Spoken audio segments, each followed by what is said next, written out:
Captain sir, correspondent ma'am, principals, teachers, parents, and my fellow graduates. Very good morning to all.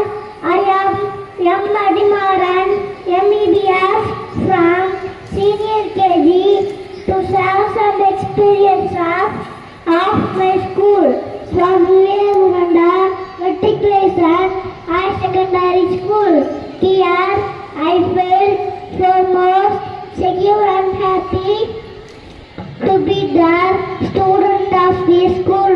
All the time, love and care given to me. Parents and principals have laid a strong foundation in us.